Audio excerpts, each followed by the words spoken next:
ये इसको जितना गलत तरीके से दबाने का प्रयास करेंगे, ये आंदोलन उतना ही उग्र होगा।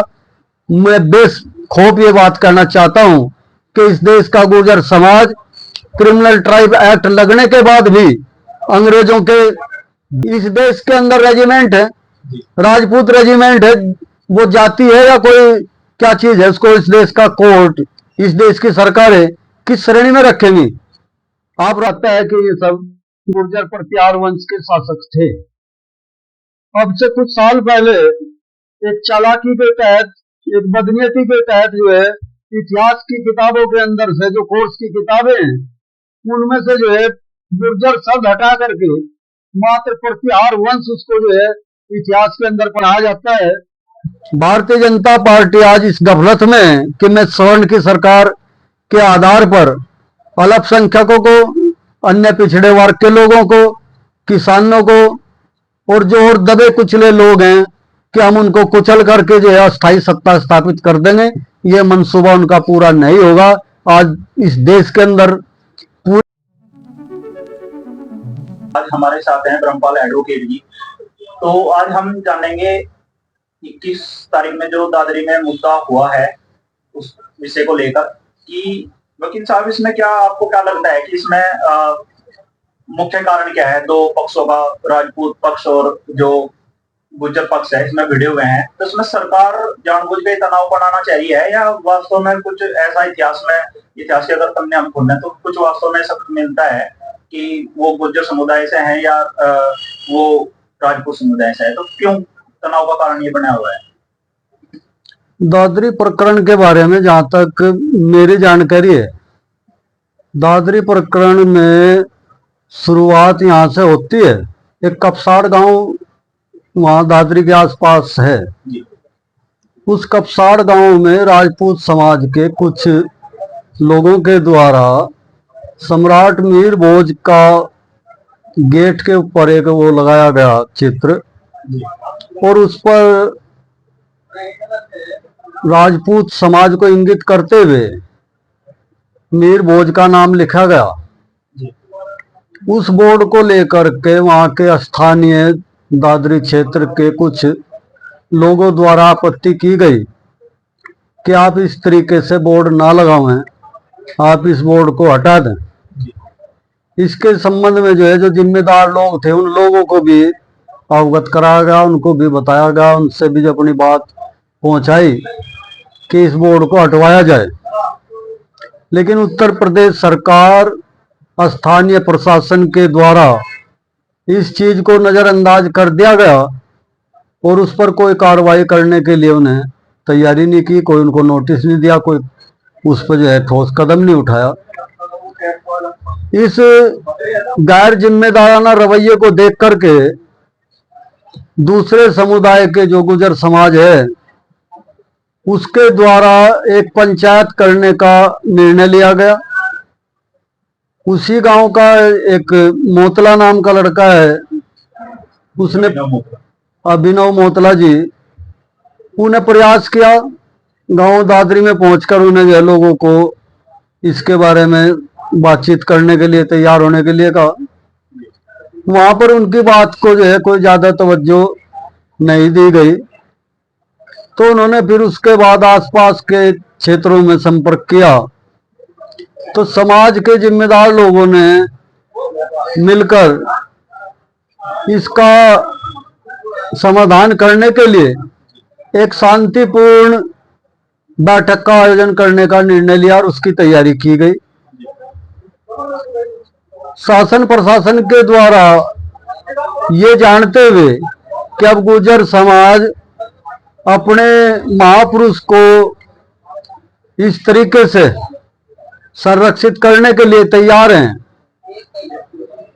तो उन्होंने जो है जबरदस्ती गलत तरीके से, गैर कानूनी तरीके से उस महापंचायत को रोकने का प्रयास किया, एक तरीके से दादागिरी के तरीके से। इसके पीछे मुख्य कारण यह है, मुझे ये बात करने में भी कोई संकोच नहीं है और ये बात कोई अतिशोक्ति भी नहीं है।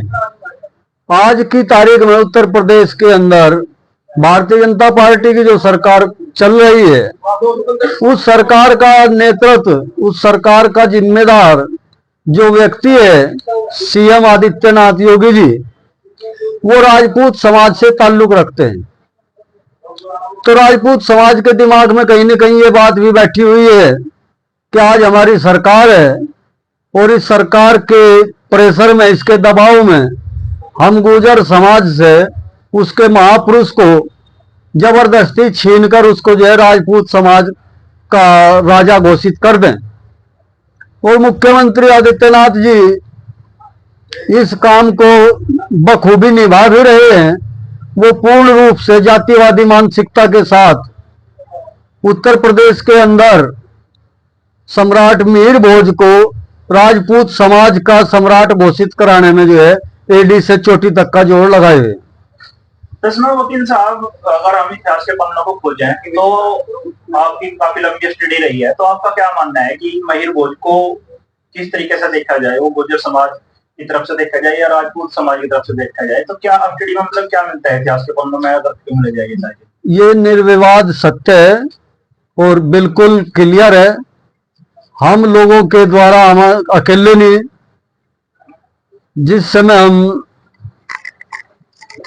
ISPCS के लिए तैयारी करते थे उस टाइम में हमने जो इतिहास को पढ़ने का काफी गहराई तक का अवसर मिला। बहुत सारे सम्राटों के बारे में अध्ययन किया जाता है। उस अध्ययन में जो है महाराजा सूरजमल को भी पढ़ा जाता है। उसी इतिहास के अध्ययन में जो है आप राजा मिहिर भोज को भी पढ़ते हैं। उसी अध्ययन के तहत आप समाज के और बहुत सारे महेंद्रपाल, महिपाल, ना जाने एक श्रृंखला है बहुत लंबी, जो गुर्जर प्रतिहार सम्राटों की श्रृंखला है, उसको हम पढ़ते हैं। तो श्रृंखला के अंदर जो है गुर्जर प्रतिहार वंश का एक चैप्टर आता है कि एक उसका जो है पूरा बड़ा एक कोर्स है, उसका अध्ययन करने को मिलता है। तो जब गुर्जर प्रतिहार सम्राट मिहिर भोज का जिक्र आता है तो उसमें बताया जाता है कि सम्राट मिहिर भोज गुर्जर सम्राट थे, उनकी वंशावली, उनसे पूर्व के, उनसे बाद के जो शासक हुए उनका जिक्र आता है कि ये सब गुर्जर प्रतिहार वंश के शासक थे। अब से कुछ साल पहले एक चालाकी के तहत, एक बदनीयती के तहत जो है इतिहास की किताबों के अंदर से, जो कोर्स की किताबें हैं, उनमें से जो है गुर्जर शब्द हटा करके मात्र प्रतिहार वंश उसको जो है इतिहास के अंदर पढ़ाया जाता है। जिस समय हम पढ़ते थे उस समय उसका नाम गुर्जर प्रतिहार वंश होता था। आज वो दौर शुरू कर दिया उत्तर प्रदेश के अंदर भारतीय जनता पार्टी की सरकार ने कि वो प्रतिहार शब्द को भी हटाने के लिए इस पर आमदा है और चाहती है कि चाहे इस देश के अंदर, इस प्रदेश के अंदर आप दलित के साथ झगड़ा करें, आप किसान के साथ झगड़ा करें, आप अल्पसंख्यक के साथ झगड़ा करें, मुसलमान के साथ झगड़ा करें, इस देश के जाट के साथ आप झगड़ा करें, गुज्जर के साथ झगड़ा करें, झगड़े के आधार पर ये चाहते हैं कि हम कार्रवाइयां करें और ये समाज डर के जो है पीछे हट जाएंगे। लेकिन ऐसा कहीं मुझे नजर नहीं आता कि कोई समाज भाजपा से डर के पीछे हट जाएगा, क्योंकि अगर पीछे हटता तो किसान आंदोलन पीछे हट गया होता। जिस किसान आंदोलन के द्वारा भारतीय जनता पार्टी को घुटनों के बल चलने के लिए मजबूर किया, वो भी इस देश के किसानों ने किया। उस किसान आंदोलन में भी जो है बहुत सारे समाज शामिल थे, उनमें गुर्जर समाज भी प्रमुखता से शामिल था, जाट समाज उसका नेतृत्व कर रहा था, सिख समाज उसका नेतृत्व कर रहा था। तो वकील साहब, इसमें एक चीज और सामने आई कि 21 तारीख की जो महापंचायत थी उसके बाद जो है प्रशासन ने जो है बोर्ड को हटा दिया और उसके बाद जो है बहुत कड़े फैसले भी सुनाए, जैसे कि अब से कोई महापंचायत जो है किसी जाति के नाम पर नहीं होगी, कोई जाति का नाम अपनी किसी वाहन पे नहीं लिख पाएगा। ऐसे बहुत सारे कानून जो है वो रातों रात जो है वो लागू कर दिए उत्तर प्रदेश सरकार ने। तो क्या आजादी का मतलब सिर्फ यही रहेगा कि हम जो है गुलामी की जंजीरों में फिर दोबारा से मतलब उस तरीके से बंध रहे हैं कि हम लोग अपनी ही जाति के लिए कुछ नहीं कर सकेंगे? अगर हम अपनी जाति के लिए कोई पंचायत करना चाहते हैं या हम महापंचायत करना चाहते हैं, हम विचार गोष्ठी रखना चाहते हैं, तो क्या भविष्य में जो है इस प्रकार की बातें ना नहीं होंगी? देखो, ये एक गफलत है। जहां तक आप बता रहे हैं कि सरकार के द्वारा, और आपकी जानकारी के लिए भी बता दूं, सरकार यानी न्यायालय के द्वारा भी एक निर्णय दिया गया है जी कि देश के अंदर जाति के नाम पर कोई बोर्ड नहीं लगेगा, किसी गाड़ी पर आप नहीं लिखेंगे, और एफआईआर के अंदर या कोई हिस्ट्री खुलती है किसी आदमी की तो उसमें जो आप उसकी जाति का नाम नहीं लिखेंगे। चलो हम इस चीज का स्वागत करते हैं। जातिवाद को आप रोकना चाहते हैं या जाति को आप रोकना चाहते हैं इस देश में, सबसे पहले इस चीज पर निर्णय आपको करना होगा इस देश में। अगर आप जातियों को खत्म करना चाहते हैं तो फिर तो इस पूरे देश को आपने जो एक तरीके से इस पर बुलडोजर चलाना पड़ेगा, इसको धराशायी करना पड़ेगा, और फिर नए सिरे से जो है देश पनपेगा, तब आप जो है जातियों को खत्म कर सकते हैं। जातियां धर्म के अंदर भी हैं। जितने धार्मिक ग्रंथ हैं आपके, उन तमाम धार्मिक ग्रंथों के अंदर जो है वंशों के नाम लिखे हुए हैं। ये यदुवंश है, ये कौरव वंश है, ये पांडु वंश है, ये आपका जो भी आज आप देख रहे हैं उसकी एक संरचना के तहत आगे बढ़ती हुई एक श्रृंखला है जिसमें जातियां वर्ण बनाए गए, वर्ण के अंदर जो है जातियां बनाई गई, दो या तीन वर्णों को छोड़ करके जो है बाकी जो आगे वर्ण बचता है शूद्र वर्ण, उसमें असंख्य जातियों का वर्णन है। वो तमाम धर्म ग्रंथों के द्वारा इस देश को पढ़ाया गया, दिखाया गया, सिखाया गया कि ये आपकी जाति है, उसको आप हटा नहीं सकते, नहीं तो आपको धर्म ग्रंथ हटाने पड़ेंगे। अगर आप धर्म ग्रंथ हटाने के लिए तैयार हैं तो जातियां हट सकती हैं। जातिवाद आप हटावें। जातिवाद हटाने के लिए इस देश के सुप्रीम कोर्ट को जो है अपनी आंखें खुली रखनी होंगी, अपने कान खुले रखने होंगे, सबसे संज्ञान लेने की पावर उनके पास है।